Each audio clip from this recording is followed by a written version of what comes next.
to another episode of Women Lifting Women, a podcast dedicated to female voices in leadership in tech. I'm Maraz, your host. You know me, so it's not as interesting, but we are today joined by a new guest, Jeanine, who will introduce herself to our guest. I'm very fortunate for having her join me. You're in for a ringer with her story, trust me.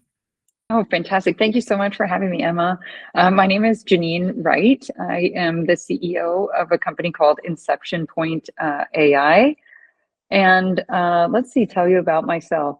Professionally, I'm a lawyer by background, and I practiced law at a law firm for 6 or 7 years before I moved over into tech and went through various tech leadership roles until at one point I decided to take a kind of crazy leap of faith and join a very early stage company as the co-founder and COO.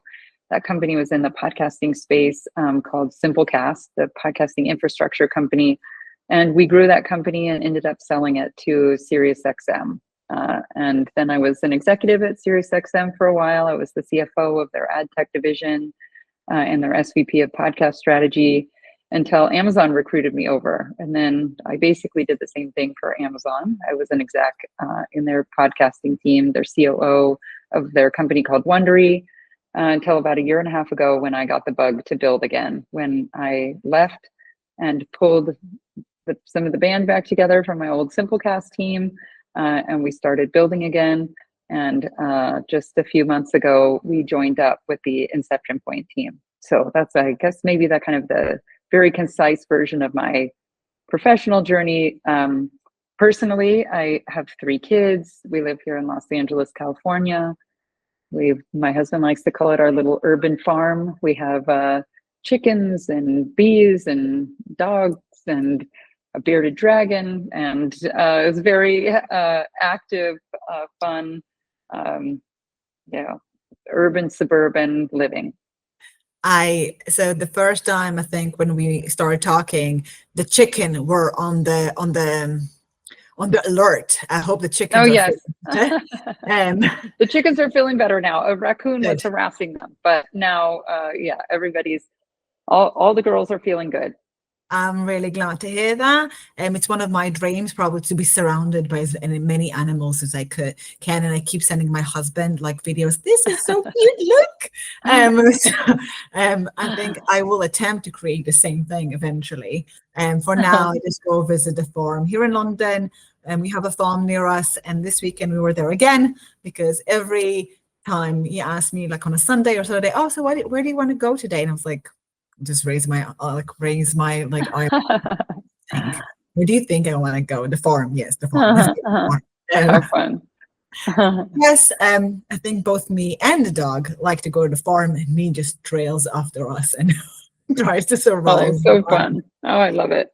I don't know. I believe I am a big believer in the healing power of nature. So, sometimes you just need to get outside, get amongst the trees, get amongst animals, to feel reconnected to your spirituality, and to have that kind of fresh air heal your mind and your body. I don't know, just you come back so refreshed and rejuvenated and full of energy. So my middle son, he's definitely my nature loving creative, and sometimes they'll say, "Mom, I need some time in nature." And it's like, oh yeah, okay, we need some time in nature. Let's get out there.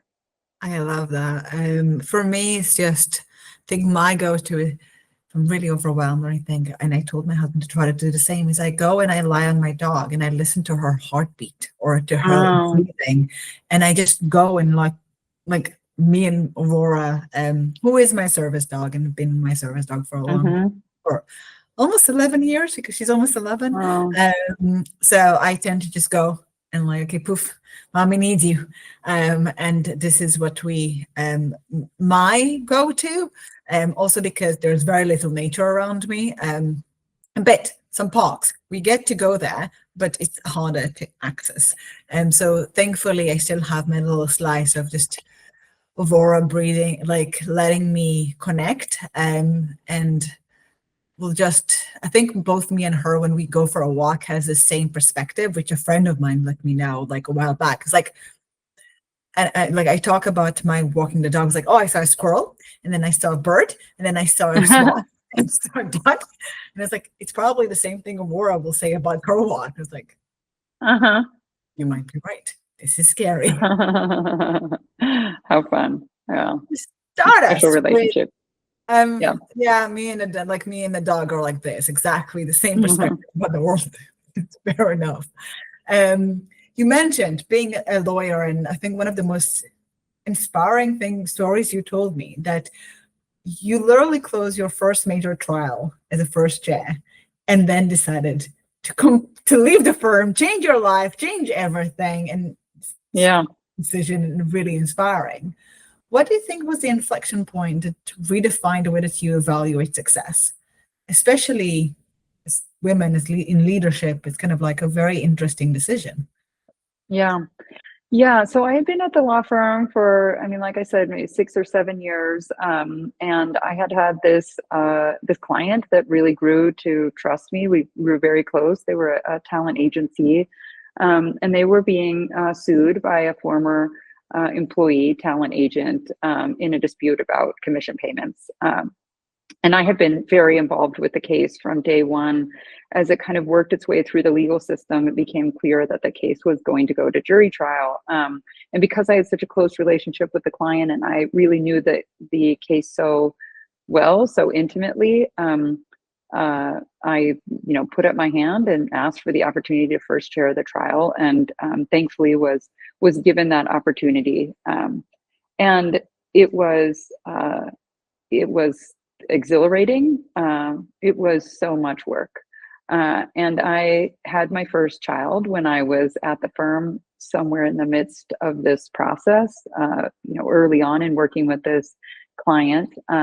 So by the time the case went to jury trial, it was a 2-week jury trial in downtown Los Angeles. My oldest son was probably 8, 9 months old. And I thought about it a lot, and I really felt like I needed to wean him from breastfeeding in order to be able to effectively first chair and represent my client at trial. And that was for a lot of reasons. I mean, one, I really felt like the opposing counsel in the case had used the fact that I was still breastfeeding and needed to take pumping breaks throughout our preparation for the trial.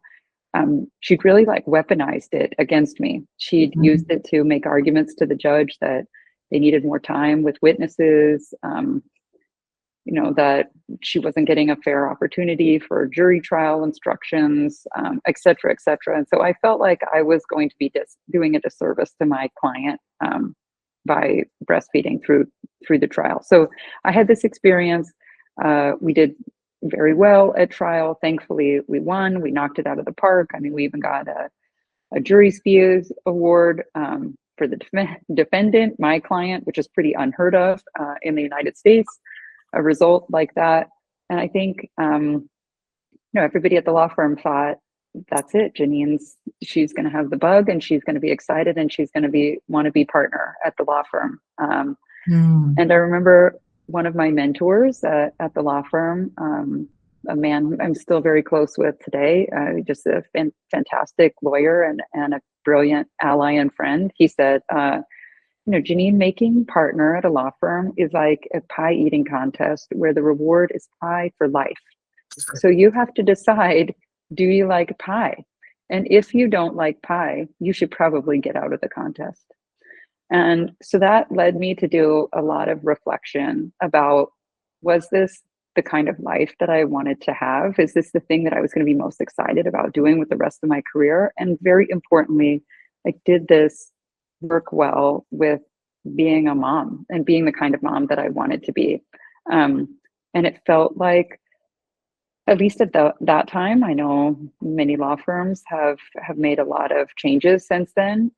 But at that time, it felt like it wasn't really feasible for me to continue down the path to be a partner at a law firm and be the kind of mother that I wanted to be. And in particular, the fact that I felt like my job had kind of made this very intimate decision almost Mm. for me about when I was going to wean my baby, um, was really like a kind of key indicator to me that that I needed to do something else or something different. And so I decided to move in-house as a lawyer, and was very blessed to have gotten an opportunity to be the general counsel of a early stage tech company in the internet infrastructure space. So it ended up that I was able to be the kind of lawyer that I wanted to be, and also be the kind of mother that I wanted to be. Which is amazing, though you had quite a roller coaster with your pregnancies, if I remember correctly, that you were pregnant again while you were having to manage the exit of that company. Yeah, And like, that's a lot. That's a lot. And like, just one of those things is a lot. So both of them at the same time is really a lot. yeah.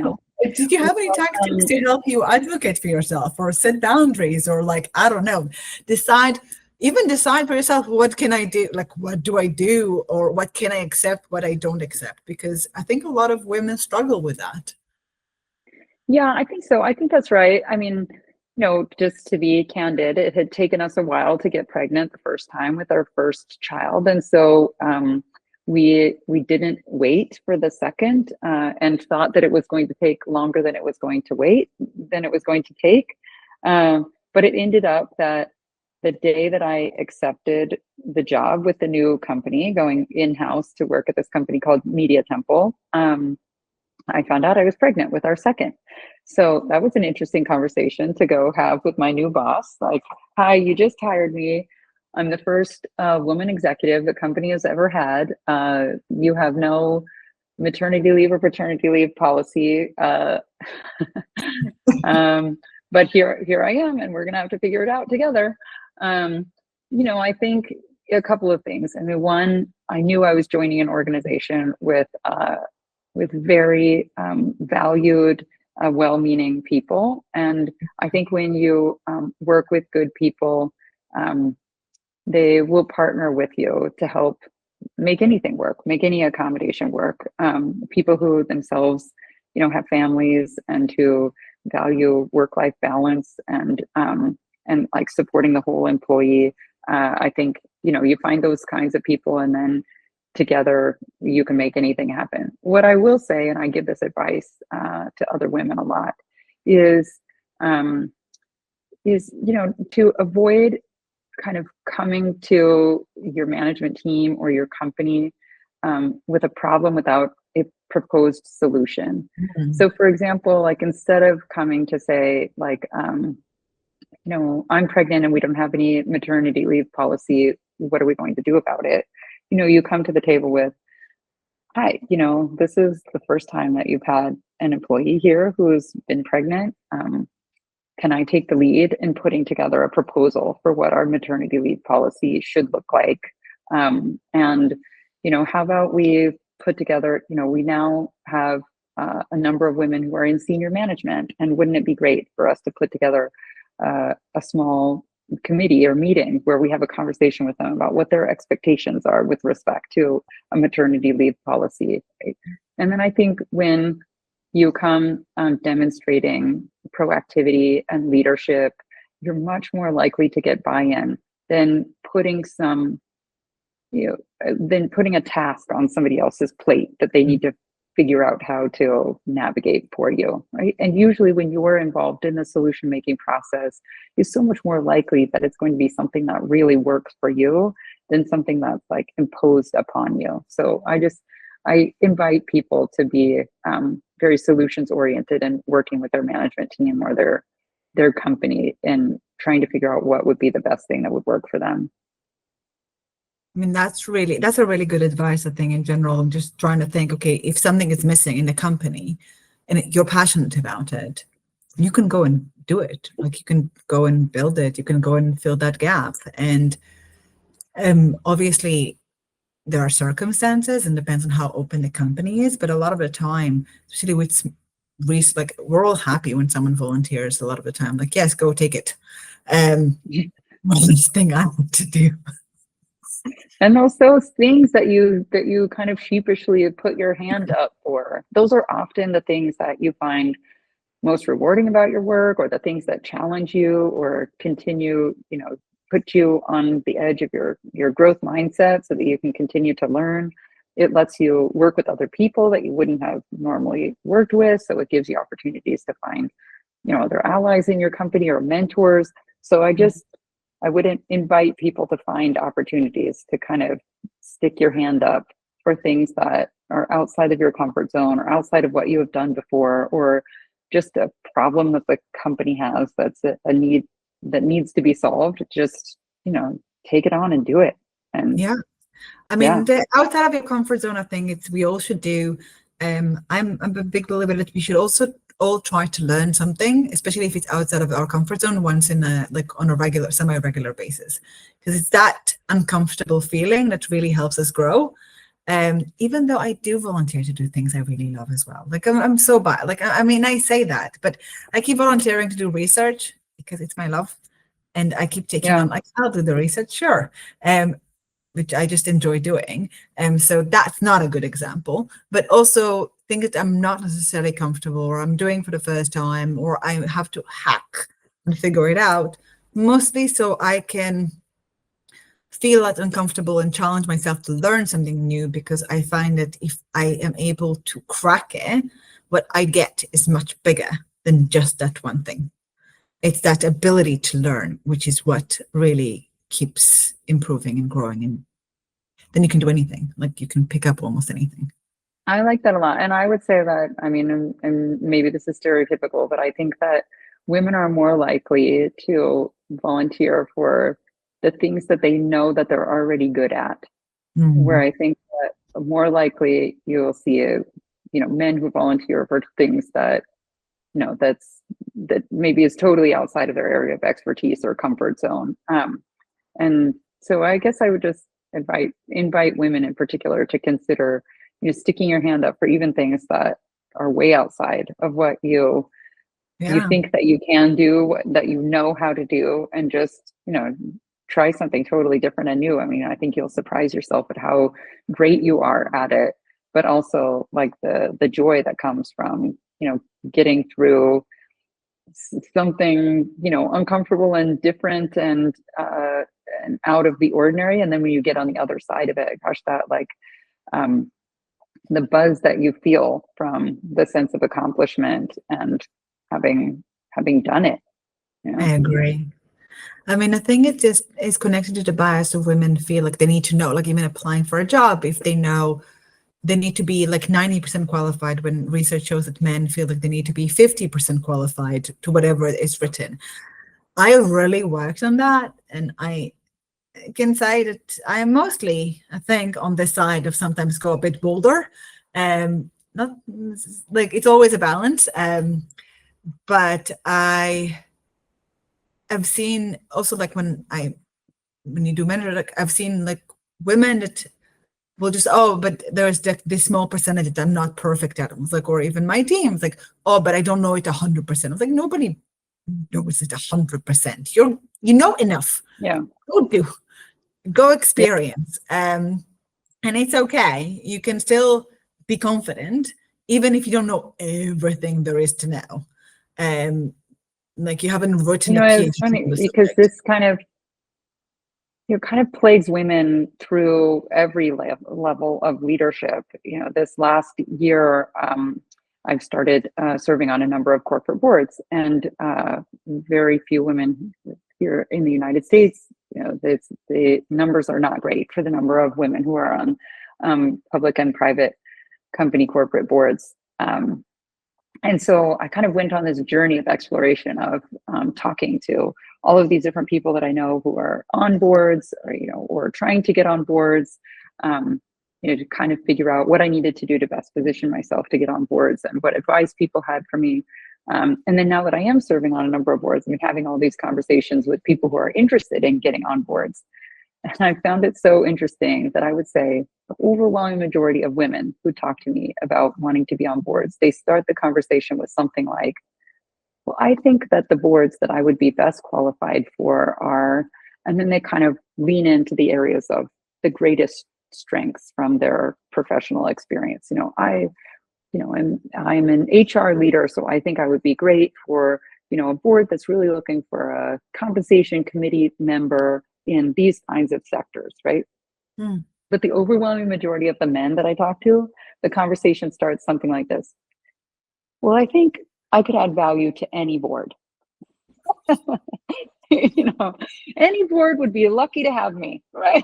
I like that. But the ones that I'm most excited about, and then sometimes they describe boards that really have nothing to do with their background at all, yet they're still Interested in. exceptionally confident that those are boards that they would be great for. And they're right. They would be great for those boards. I think it's the women would be great for those boards too, but they seem to be coming from a perspective of This is what I almost like know. insecurity. Yes, am I qualified? Would I be good enough for those boards? And I guess I'm here to reiterate, they would rock it on those boards. So so they should open the aperture of all the different companies and opportunities that they might consider. And it's not what you've done before necessarily. It has to be like something that you're excited about as well. And if you're excited about this, then this is probably the area that you should spend more time in.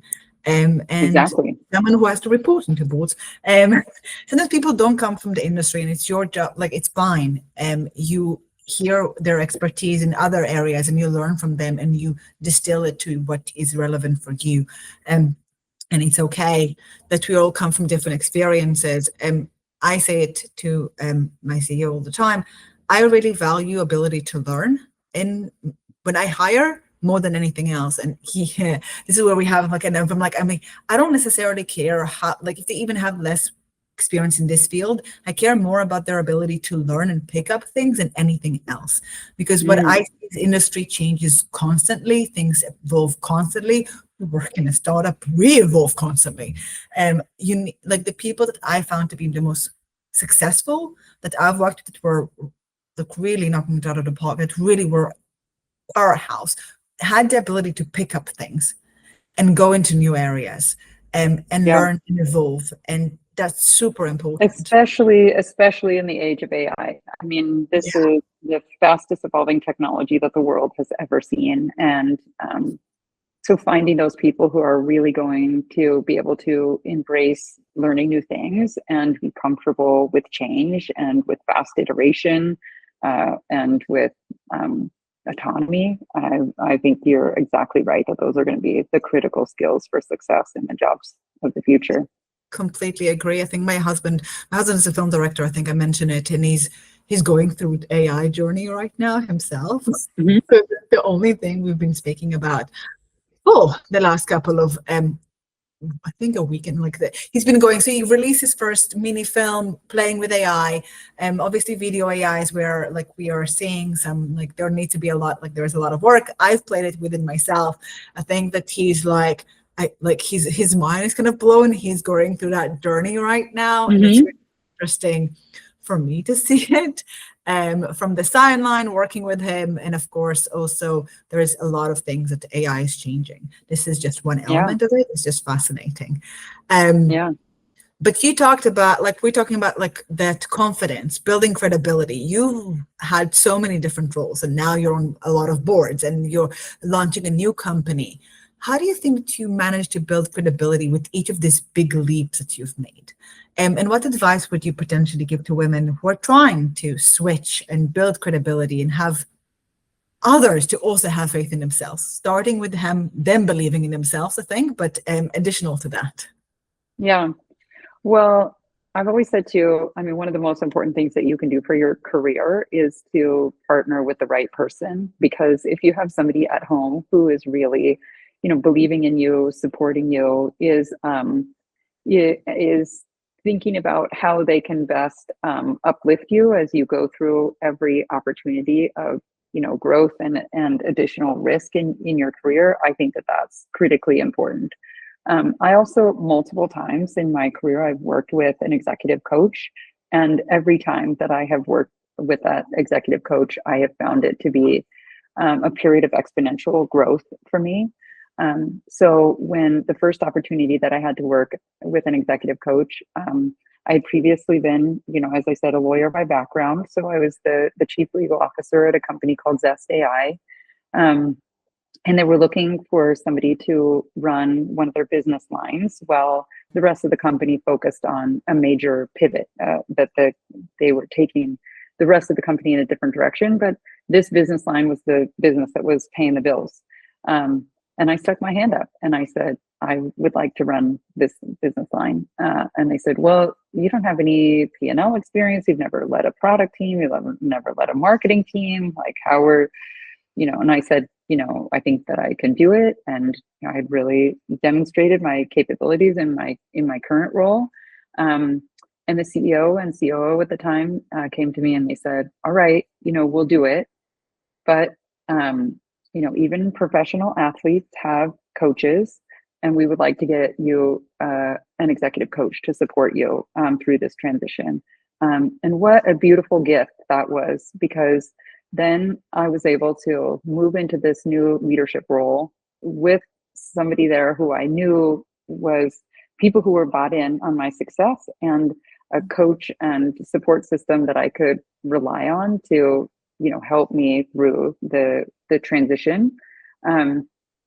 And she multiple times was able to solicit 360 feedback from the team as to how I was doing, and we were able to adjust my plan so that I could adapt and grow in response to the feedback that I was getting from my team, kind of in real time.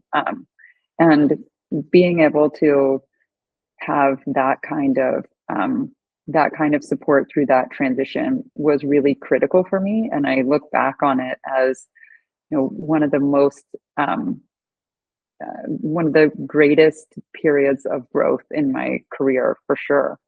It also gave me the confidence that I needed to feel like, oh, I can do this. Like, I didn't know about this period of the business, but I can learn it and I can figure out what I need to do in order to learn it. So, I guess a few things, one, really, even if you don't have access to being able to have an executive coach, like finding the people in the organization who can be your mentors. And I think there's different kinds of mentors, right? There's people who are just going to be an advocate for you. There's people who are going to be the kind of real talk feedback that you need, that are really going to shape your career, right? And then there's people who are going to be, that you think of as like a mentor, but is more like almost like a work therapist kind of role, right? And all of those different roles are important. But I think as you go through like a major career transition from one role to another, or from one division to another, like you really want mentors who are outside of your direct reporting line, but are influential within the organization, and establish the kind of relationship with them where they can give you direct and candid feedback that you can use as part of your learning loop, to make sure that you're quickly iterating on feedback and course correcting. And I think most people know I should get a mentor, I should work with a mentor, but they don't really know what that means. And then once they get one, they don't really know how to effectively use a mentor. So how would you what are some of the tips that your coach gave you, or one of the things that you say, like, this is a really useful way to use a mentor? Yeah. I'll give you one tip that my coach gave me that I think is such a fun, silly one that anyone could do. One of the things that we had identified in some of the feedback from my team is that people thought that I was very good at execution, but they didn't really see me as very strategic, like that I wasn't a very strategic thinker. And they wanted me to have more vision and, to be, clearer in my strategic thinking. And so she gave me this challenge. She said, I want you to keep a tally of how many times every day you use the word strategic or strategy, right? Like, And she gave me a quote to every day. I want you to use it 5 times, let's say. So I would keep like a little note card, as to how many times I'd said the word strategy that day. And she said, look, it's going to do 2 things. One, just using the word strategy more is going to start subconsciously changing people's perspective about you and your approach. So people will over time start to change their perception of you. But most importantly, what it's going to do is it's going to make you stop and think, oh, how could I approach this? I need to use the word strategy. Okay. So then you're like, okay, if we're going to think about this from a strategic perspective, we're going to, and then next thing you know, like you're training yourself to think all the time about, what is the strategic objective that you're trying to achieve and how are you working back to get there. So that was a kind of helpful tool that started training my mind to, I think about problems differently, and also works to change people's perspectives of me. I would say with respect to the mentorship question, like how do you find a good mentor? Sometimes it is a matter of fit. I think women are too quick to assume that they need to find a mentor who is a woman. Many times there are very good opportunities to have a mentor who is a man in your organization, and still to this day, many executive roles, most executive roles are held by men. So if you're looking for somebody who's up level from you, 1 level or 2 level, don't just consider women in your consideration set because you think that might be the folks that you're more comfortable with. 2, as you identify these people, have a specific conversation with them about, I was wondering if you would consider being my mentor. And then you outline, here are my career goals. Here's why I think that you're the right person for the job. And here's what I would ask, as your commitment, so that there's a clear understanding from the beginning as to what this is. Right? Some people will send will you be my mentor? And then that's kind of the end of the conversation. And there's ambiguity on both sides as to what this relationship really is, what my obligation is, and what you're coming to me for, right? The other thing that I think you can do at the beginning of the conversation is you can very proactively invite feedback. And you can say, look, I have a lot of people who are my cheerleaders and who are telling me, boosting me up and telling me what a great job that I'm doing. But actually the feedback that I might be missing is people telling me what my blind spots are and where I might not be showing up in the way that I need to be showing up in order to be considered for the next level up at my company or something like that, right? And so if you make it okay, it's part of the game, it's part of the fun for you to get the tough feedback that nobody else is getting, then you will have that person on the lookout for you, thinking of, oh, what are the things that I might be able to, what's the feedback I might be able to give Emma that she might not be getting from other people that's going to help her with her unblock. And that can be feedback on things you need to stop doing or do less, but also feedback on things that maybe you're really great at something that you don't realize that you're really great at. And that's what people see as a superstar strength of yours. And you need to lean more into this thing that, people really know you for. So if you invite people to have that kind of relationship with you, then I think it will ultimately be a lot more valuable for you. I think that's a really fair point of one, legitimizing that, because it's also hard to give. It's not always an easy experience on both sides. And if you're making it more, it's okay, that's what I need, that's what I want. And also setting expectation, I think that's true for almost any relationship in the world, setting expectations and this is what I'm trying to do, and this is what I want. Does that make sense? No, we can find a way to make it work if you have a different expectation. Yeah. So you could say something like, Look, I would love to be able to meet with you once a week. I will commit to you that I'm not going to waste your time. I will come to every meeting prepared with some, specific challenge that I'm facing or some questions that I have, and I would love for you to constantly have your eye out and your ears open about feedback about me that you might be able to share with me. So you can really set the expectations for the relationship to make it much more, I don't know, outcome driven. Rather than just like, I have a friend at the office who's my quote unquote mentor that I go to lunch with every once in a while. I mean, and it's a really, I mean, you should have those, like you can have lunch and you can have the friends in the office, Yes. or like, as you said, Yeah. like your office therapist, and like everyone that needs some of that, and just like someone to talk to. Yes. Not just, well, not just your dog, like that's helpful. Yes. Uh-huh. But that's really, it's really valid. And I think something that I'm right now thinking for myself, how am I going to implement it? So I'm going to recommend to everyone else as well to sit with Okay. it for a minute. Think of how they're going to implement it. What's the right way for you? Even if you have a smaller company, bigger company, what does it look like? And then think of like, what's the best way? Because I think it's a really, really good piece of advice. I'm now thinking of like, how do we kind of moving. So I'm going to just ask the next question instead of like having this really smart transition. Like, okay, we're going to just go for it. So multiple boards, building an AI company. I don't know if you're ready to talk about the AI company yet. That's why I haven't asked any questions. But I think that you should share what's the master plan, because it's a really cool thing to do. But the question is, how do you guide a decision in a work that's changing so fast, public, controversial, and how do you model that in your team?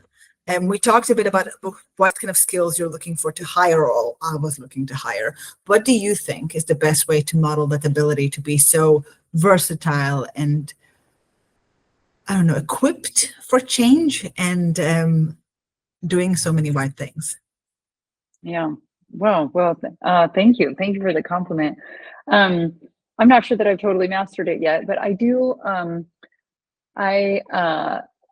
I am an exceptional multitasker. I know that I can do and carry many things all at once, and I'm very good at visualization. So, kind of seeing where I think things are going to be in the future, and believing that almost that they have already happened, and it's just a matter of taking the steps from here to there in order to accomplish those things. So, yeah, I think, how do I model that behavior at work? And what are the kind of values that I look for in hiring people to join the team? I mean, I love people who are agile and who have demonstrated in their background that they could do many different things, that they could take on something that maybe wasn't within their wheelhouse and then do it to success. I like people who are embracing, new tools and new technologies, people who like to try out different things to kind of see how they fit. I really admire tenacity. I pride myself on being tenacious, but also admire tenacity in other people, that kind of, boldness that leads you to make smart bets, to take risks that you need to take in order to take something to the next level, or do something that nobody else is doing, right? And I find I find that when you find other people that like that enjoy doing hard things with other good people, that those are the kinds of teams that really jive well together, because people admire hard work and creativity and camaraderie in other team members, and they like to, get something big, exciting done together, and then feel that sense of accomplishment of having done it. And so I like to, look for those characteristics in individuals, but I also look for people who enjoy doing work like that as part of a team. And there's all sorts of like different sports analogies and things, but I like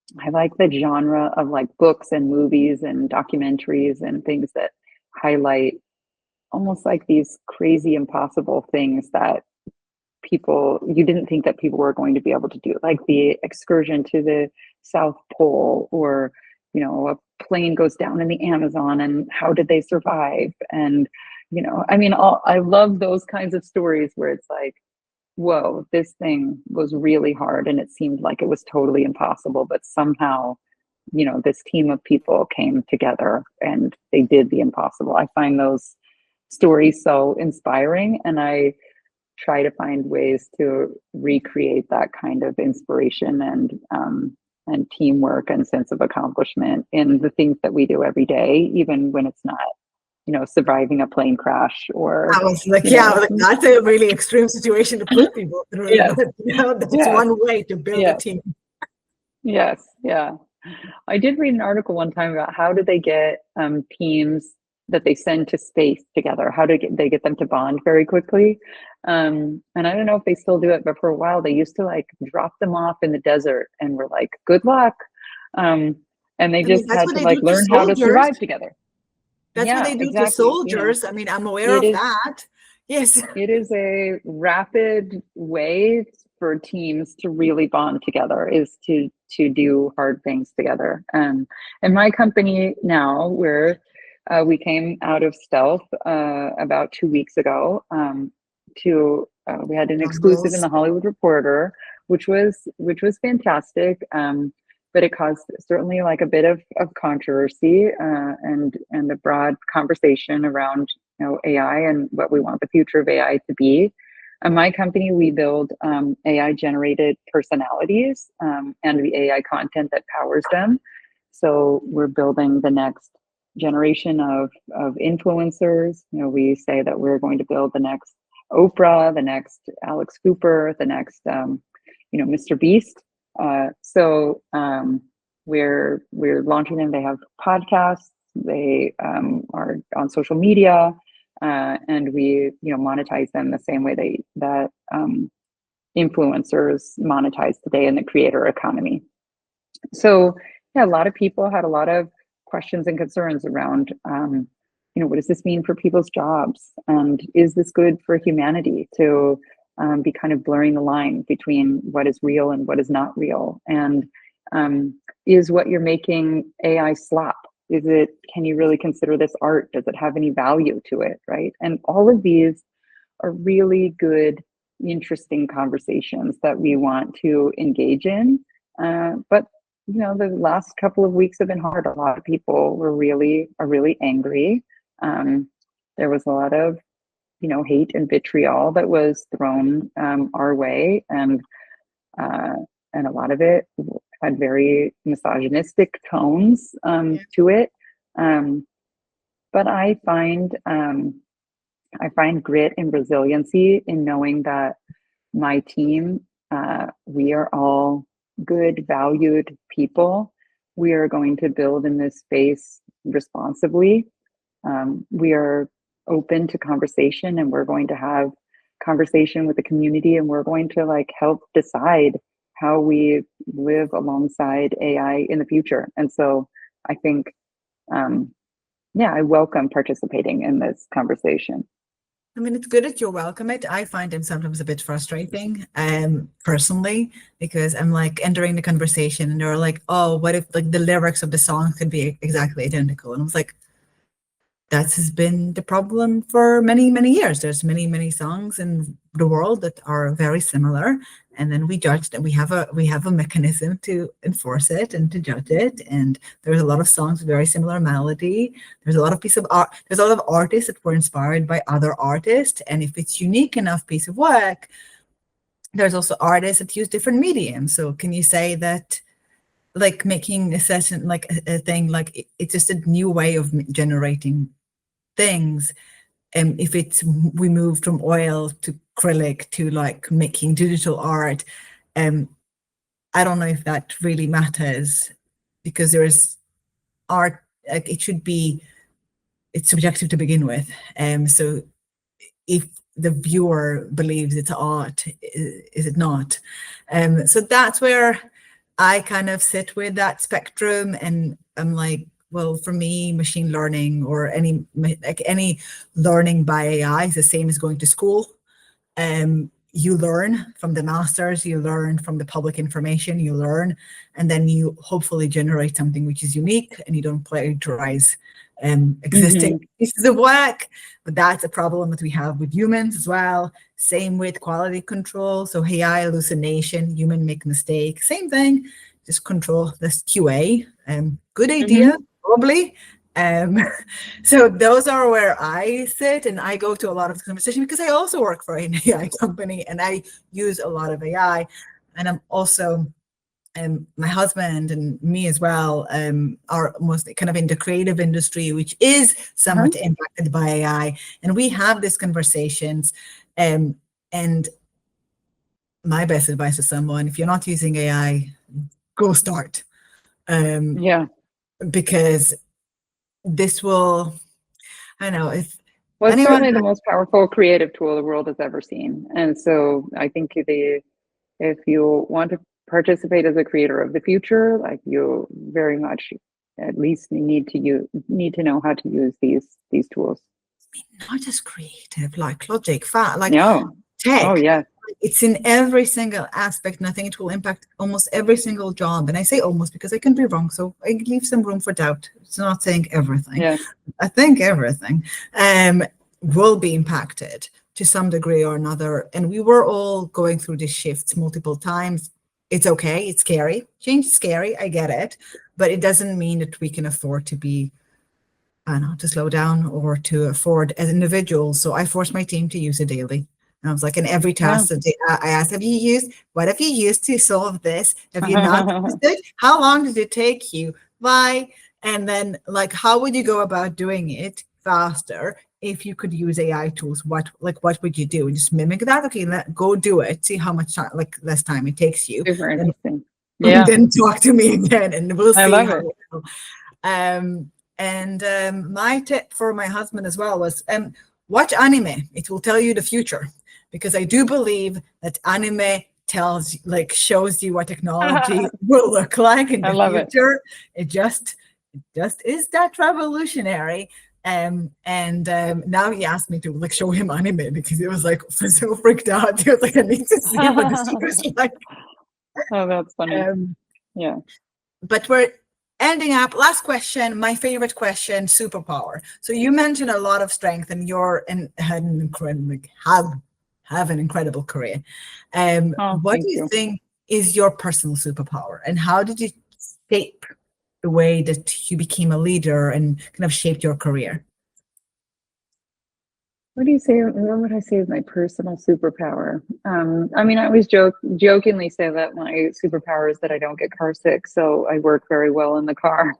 But I would say, my real personal superpower is that I can summon like a power in my belly and a confidence that I can do anything. And I've been able to do it ever since I was little. And, it sure comes from some of the things from my background, but also in, repeatedly signing up to do something hard and then demonstrating that I can do it. And, if you can call back onto those experiences and quell any fear or insecurity you have, and then just, it's almost like you pull it up from inside of you that I can do this. Not only can I do this, but I am gonna rock this. Like, I am gonna be amazing, right? Then you can pull and just feel like the grit and groundedness and power in the confidence that you can do anything. And I can't do it for everything. So it's not like I have blind faith confidence that I can, do anything. But when I need to do it, and certainly in various aspects of my career and some aspects of my personal life, I can call upon this internal strength and power to know that I can do something, and that allows me to be confident and bold. And they always ask you that question, like, what do you think you would do if you knew that you could do it? And sometimes I think I can know that I can do it, and it allows me to really have like broad thinking as to what the accomplishment could be and how I'm going to get there. And yeah, of course, makes it more likely, very much more likely, that I'm going to do it because I'm confident and committed to it. I love this advice, and I love this as a superpower. I mean, I had to fake it. And I think my first job, I literally would go to the bathroom every day and like sink or swim, learn how to swim. And I would have this pep talk with myself in the mirror, like, no, you can. You're going to do it. It's going to be all right. So I love That's okay. Yeah, I mean, we all have our way of getting through. I love that that's something that you can pull on and have that confidence, especially as we don't see enough women with enough confidence. So like this is just zone in, believe in it more than anyone else. And it will fall into place. Oh, well, this has been so wonderful. Thank you so much for having me. Absolutely. I was about to say the same. Thank you so much for joining me for another episode of Women Lifting Women. For this episode and many, many others, please go to www.womenliftingwomen.io. And I can't wait to see you all in the next one.